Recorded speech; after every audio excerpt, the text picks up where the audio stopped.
Welcome to episode 2 of programming an adventure game in C++. As you've probably noticed, I fixed the damn problem with the microphone, and that'll never happen again. At least hopefully not this series. Today we are going to be programming a subsystem for navigating between scenes, and we're going to do that in a way that's reusable and facilitates rapid game development, so that, you know, even though this game itself is going to be very small, I want to teach you guys techniques so that you can build a very large adventure game as quickly as possible. And the name of our adventure game, which I didn't say last time, is called Adventurer. Anyway, let's get started. So I gave this a little bit of thought before I engaged how I was going to do this, and I came to the conclusion that even though it's a little bit of upfront work, it makes a lot more sense to implement a data file for scenes and using almost like a small version of like a scripting language, or inventing our own ASCII file format for navigating between scenes, and then reading those files in from our game engine so that we can basically do a lot of the work for creating scenes outside of C++, so that, you know, once we're on a roll and we got all our artwork and we know how everything's going to work, we can just type out into our little data files or our scene metadata files how we want the game to behave, and then we could just feed that into our game engine. So the long and short of it is, what that amounts to is this video is going to be a lot about file parsing and how we can implement that kind of system. And more importantly, the way I want to do this is I don't want to use an existing file format structure. So I don't want to use XML and I don't want to use JSON. Those formats are thrown around everywhere nowadays. They're good and they serve a purpose, but the problem with those is that you have to add third-party libraries to your C++ code base just to parse them. It bloats your game, and it's a really valuable skill, learning how to do file format reading from C++, or more aptly named parsing. It's just a skill that every programmer should have, and skipping over it by using something like JSON or XML is not something I'm prepared to teach you guys. It's a bad habit. So let's get started. First and foremost, what I'd like to be able to do is construct a scene with, instead of the normal arguments for constructing the scene kind of in line, I'd like to add a second constructor to scene that basically does nothing more than takes a path to the file.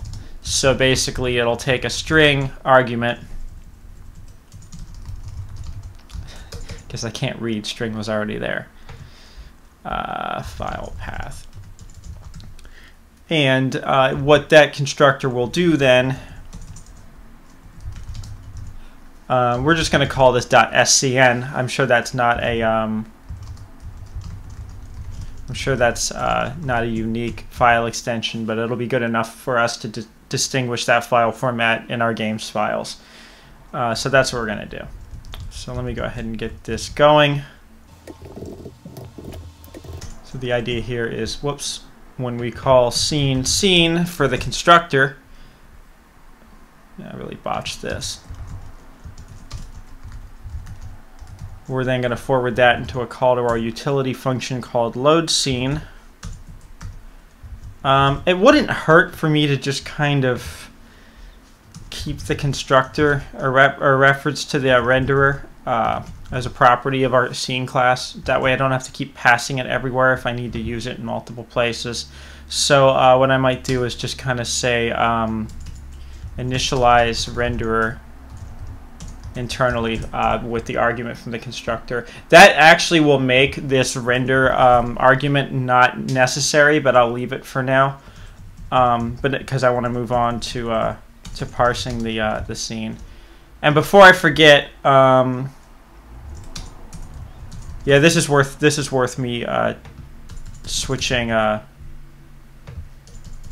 This is worth me changing gears over. I did forget to do something really important last time. I'm sure some of you guys probably caught it. The game loop, I do not free the mouse cursors, which is really bad in the game loop destructors. So let me do that real quick. So again, we have 8 of these things, and I do STL destroy texture each mouse cursor. Notice I do not free mouse cursor itself, because that is a pointer to an existing mouse cursor at any given time. And even though there's 2 pointers themselves, if they point to the same thing and you free both of them, you free the same thing twice, and that's bad. That's double free, and you'll crash your program. So that's why I'm only freeing the mouse cursors. So anyway, back to our scene here. So let's think about what our file might look like, right? So first and foremost, we probably want to keep this really simple for 2 reasons. One, we want it to be easy to parse, so we can write code to parse these things really quickly. But we also want it to be easy to type, so that we're not dealing with a bunch of weird syntax that doesn't need to be necessary. So what I was thinking of doing is basically having a really simple grammar where we basically have a directive, which is a whole word, space, and then arguments, and the arguments can be separated by spaces. So the first one would just be image. I might, just for the sake of it, make the directives in capital letters, just to make this have a little bit more structure. So we'll basically do image, and then that'll be 1, the same way we had the argument to the constructor for the scene ID, right? And then okay, that should be fine to get us started. And then if there were any items and stuff like that, we could put those in there as well. The one thing I want to hash out probably as soon as possible is how we can transition between multiple scenes. So, alright, so what I'm going to do is I'm going to use GIMP, because GIMP's crop tool basically allows me to determine the position and size of a rectangle based off of where I selected. So I'm thinking this region will be good for the area where you can click to go forward in the first scene. So what I have here is I have a position of 513.90 with a size of 636.398. And what I'm going to do is just type that into our potential file.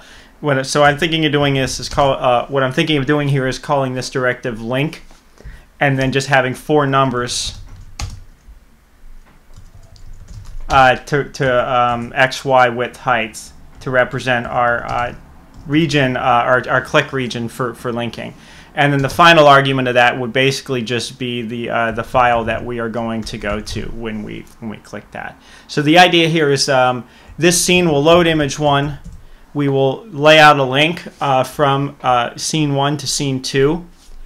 And then I think you're getting it. At that point, scene 2 might have links back to scene 1 or forward to scene 3 and so forth. So that's enough to get us started, I think. It wouldn't hurt for me to go ahead and type out scene 2 really quickly, just so I have more than one. So let me go ahead and do that. Ignore those icons. Those are some other program I have on my computer that thinks it knows what SCN means. Okay, so now we have scene 2. So the idea of that is that'll load image 2, which I'm also going to bring into GIMP really quickly here. The brightness of these are pretty low, but again, I'm not trying to win any awards for art.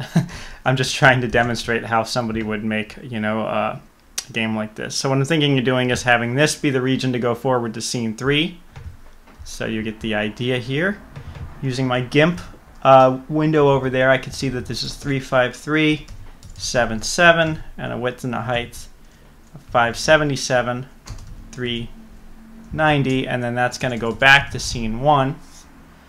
And then one thing that I just now realized is I need to determine what the mouse cursor should be for these. So that wouldn't be a terrible idea to have maybe the first argument for this to kind of determine, or something I could read in to tell me that we should show the up mouse cursor when we hover over this link versus the down one or the left one or whatever. And actually this should be forward, not up, sorry. So again, I'm kind of hashing this structure out as I go, which there's nothing wrong with doing that, thinking on the fly. So this one will be back, and that'll go back, or no, I'm sorry, again forward to scene 3. And then the back one, I'm always going to want to be at the bottom of the screen, and I'm basically going to want it to cover some region. This one I almost could just type out, but the basic idea is go link, back, the position is 0. It looks like GIMP is using the bottom of the screen, or the top of the screen being 0 and the bottom being whatever this is. So that's not 0, that's instead 590. And then we want a full 1278 for the width and 130 for the height. And I would guess 590 plus 130 is 720, but I'm just gonna have to take my own word for that. So now that'll go back to scene 1. And that's what image 2 would look like. There's nothing else you can do in image 2 here. You can go forward, and then you could go, I'm just going to close the blind so I could see this. This is a really dark image.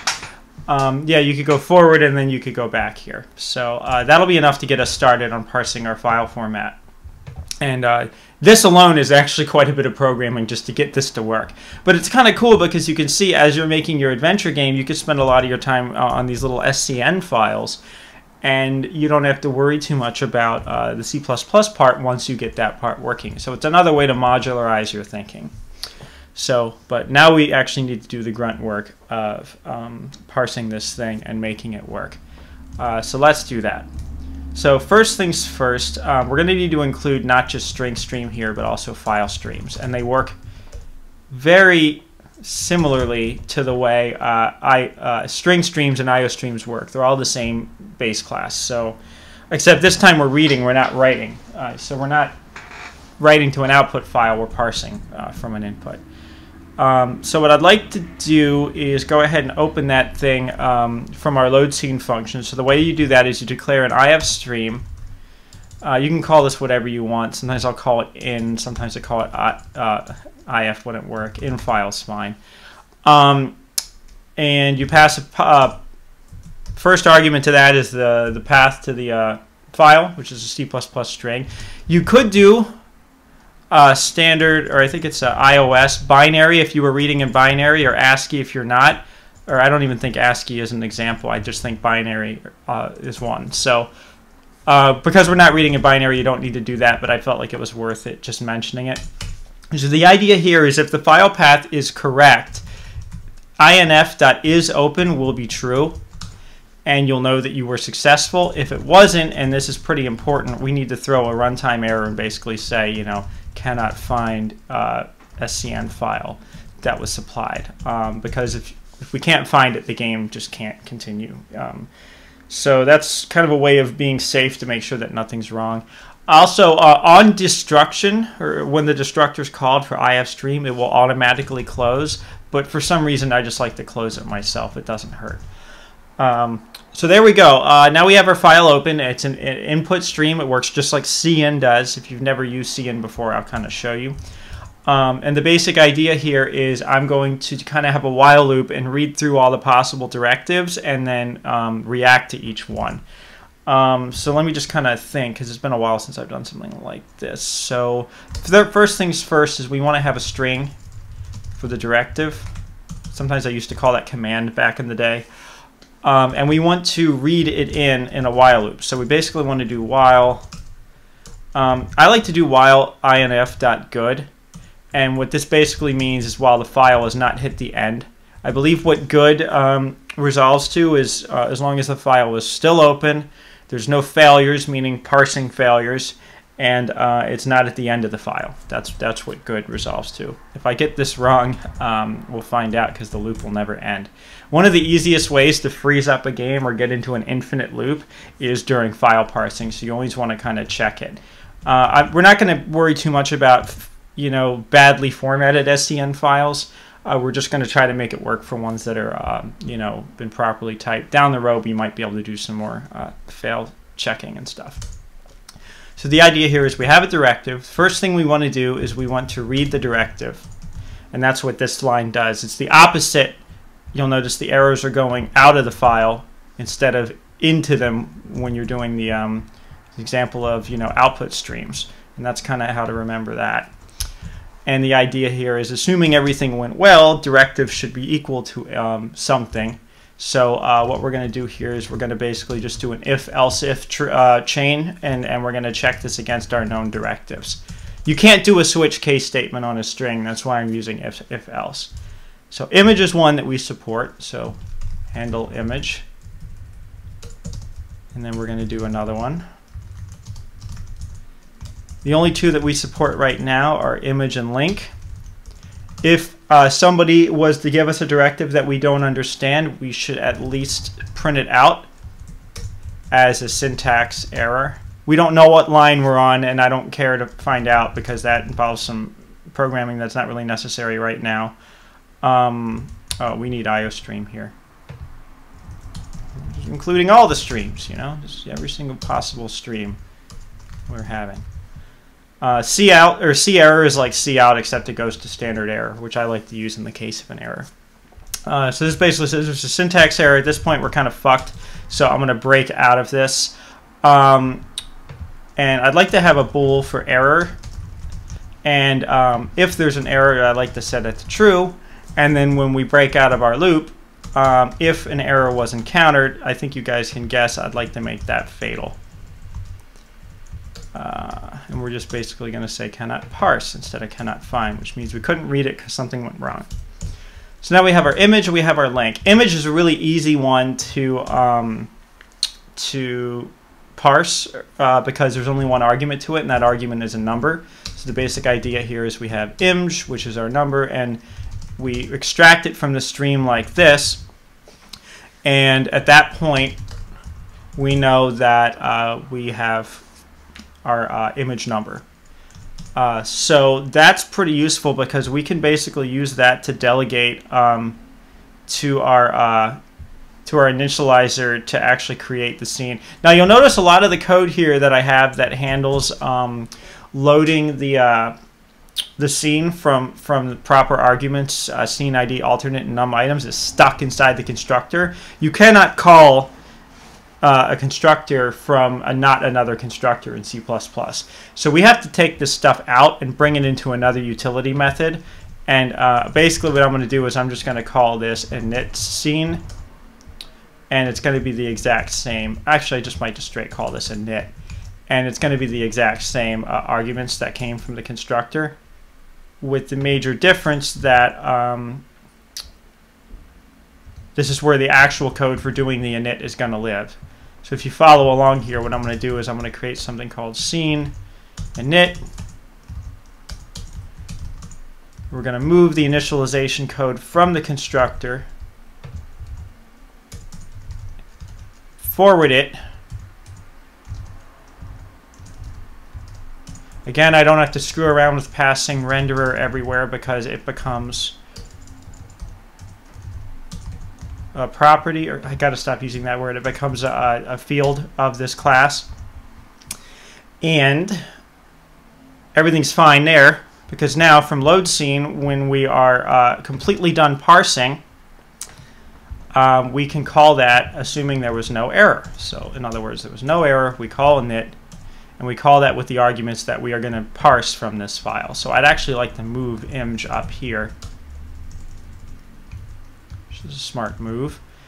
And if for any reason img was still -1 after we tried to extract it, or for some reason we got dumb and we tried to pass negative values in the actual SCN file itself, that is an error. So we just set error to true and we break out of our while loop. Okay.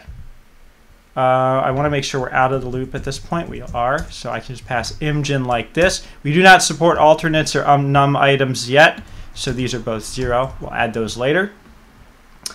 But this is the last thing that happens before we close out of our file. So at this point, we've implemented likely the code to parse and handle the image directive. Now we need to handle link. This one's a little trickier because we don't actually have any C++ code to handle links yet, so we're going to need to build some simple data structure into our scene class to handle that. And from what I can tell, every link will have a mouse cursor type, a rectangle, and a string path to the scene itself. I can immediately tell that we probably want to have our rectangles in a completely separate type, and I'd like that to be a value type or a struct more specifically. So I'm going to go ahead and create something called rect here. And I'm going to basically create struct rect. Really simple, not a class, just, you know, x, y, width, height. I'm using floats here just because, well, I guess it can be int. I'm not thinking of any reason why I would have a half of pixels anywhere. So there's rect. I don't think there needs to be anything in here, but I'll keep this file around in case I want to get, you know, 50 and add methods to my rect struct, which I don't want to do right now. So there's rect. So that's a nice little value type for me. I'm going to go back to scene, and I'm going to include vector. I knew I didn't delete that for a reason. And what I'd like to do is I'd like to have a vector of these things, and these things are going to represent the data that handles a link. So really quick, I'm going to make an internal struct here called link. It's going to be private to scene, and each link will have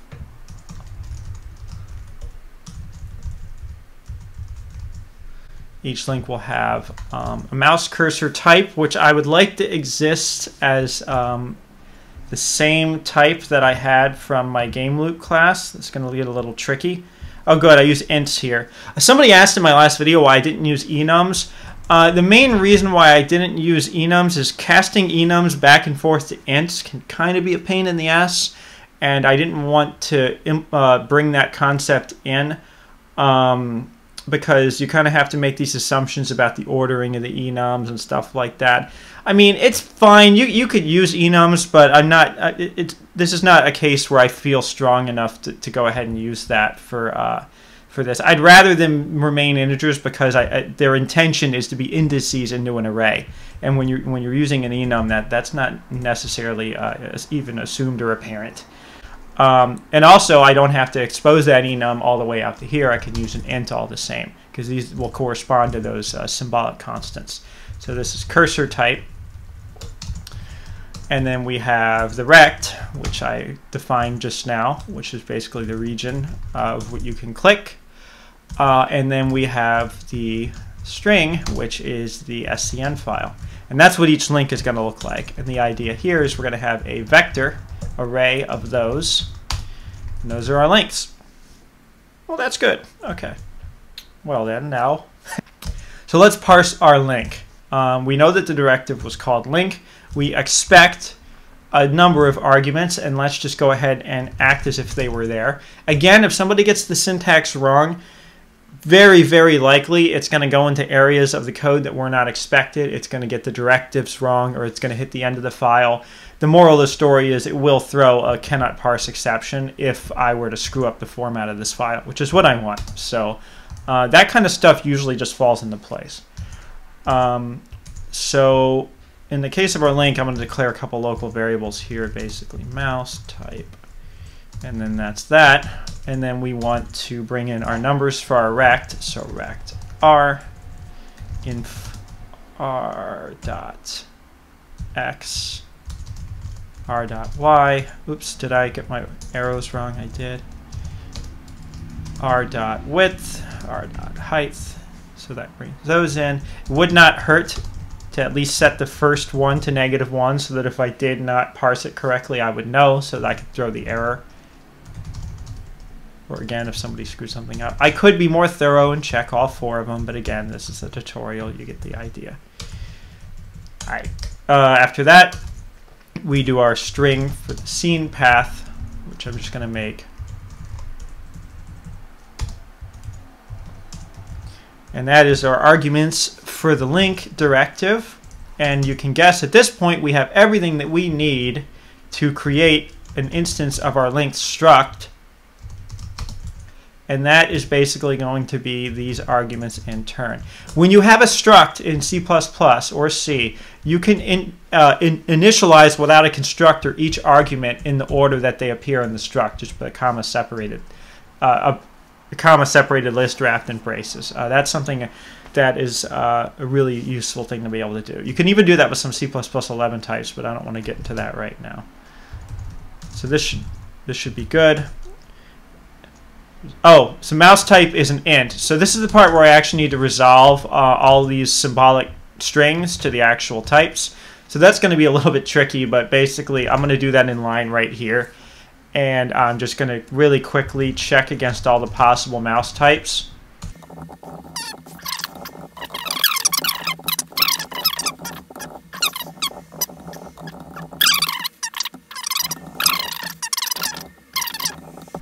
So that's parsing the link.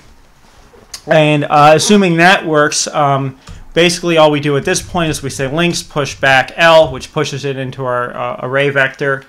And now we have access to the links, and we can use those as we see fit. And we're going to need to, because there's basically going to be a method in here where we're going to want to process the mouse every frame, which I'm basically just going to call this process. And I'm going to pass in the mouse position as an argument. And this is going to be what allows us to update our cursor state. It wouldn't hurt to have also an argument for the game loop here. And the reason why is we're going to need a hook back to the game loop so that we can set the mouse cursor as we want to. And the mouse cursor will also be the thing that calls process. So it's kind of a way of giving us temporary access to the game loop parent from this method. You'll notice that I'm crazy and I haven't tested my parser at all yet. I'm going to try to just assume it's going to work, and then we'll cross that bridge when we come to it. Oh, I did need to. Well, this actually could be forward declared as well. I'm not going to include game loop here. Do we build? We build. Okay, no compiler errors, which is good. I didn't want to see any of those. Okay, so let me just collect my thoughts here, because that was actually a lot, and I hope I'm nowhere near a half hour yet for this video, because we haven't even done shit yet, but that's sometimes how this goes. So, first things first, when we start out and we call load scene, I don't want to do this with numbers anymore. I want to do this with paths to SCN files. So the only thing we're actually going to do here is pass standard string to the SCN. And that will allow me to do constant string. Call the other constructor, like so. And now what I'd like to do is basically ask this to load in our SCN file instead, which I believe is called scene1 SCN. And these need to live in my project, so I'm going to drag these into my Xcode. So that'll end up loading the scene, and that'll kind of bootstrap everything that we need to get going. With any luck, let me really quickly add the call to process here. Scene process this. I'm going to go ahead and call the get mouse state here as well. It doesn't hurt to call it twice. At some point, maybe having a class field for mouse X and mouse Y inside game loop might make more sense, but for now I'm going to do it like this, just so I can keep moving on here. Okay, so I called scene process. Let me just see what happens if I run this. I expect things to go wrong, but I at least want to see if what I wrote so far works. Well, that's a miracle. It does. Looks like the parser worked perfectly. I'm going to kind of confirm that with a debugger, because sometimes I don't trust myself. It doesn't hurt, even for the sake of learning, to kind of show you guys how everything works. So here's our load scene. Here's a breakpoint. Here's me running the program. So what happens at this point, I love how huge this console just got down there. We take the file, we construct it, it is open. We enter in our loop, we parse the first directive, which my guess would be image. We handle that, we then parse the integer image in, which I believe is called 1. There is no other directive, so we haven't really tested link. Oh yeah, we actually have. So we do some stuff here. We parse all the stuff from link. We create what I believe is an L, and the L contains mouse cursor 2 with the, don't worry about that region stuff. We know that we got, this is the debugger screwing up. There we go. So we know that we've parsed in our rectangle coordinates. It looks like we are good on the mouse type, which I believe was forward. And if I were to print out game loop cursor forward, that's probably 2. Again, the debugger messed up. I'm just going to assume that's fine. So everything seems to be fine here. So our parser works. So again, it seems like I just spent God knows how long getting the thing to be in the exact same state it was in before. But the beauty of this is we now actually have these things properly parsed in and ready to be linked up.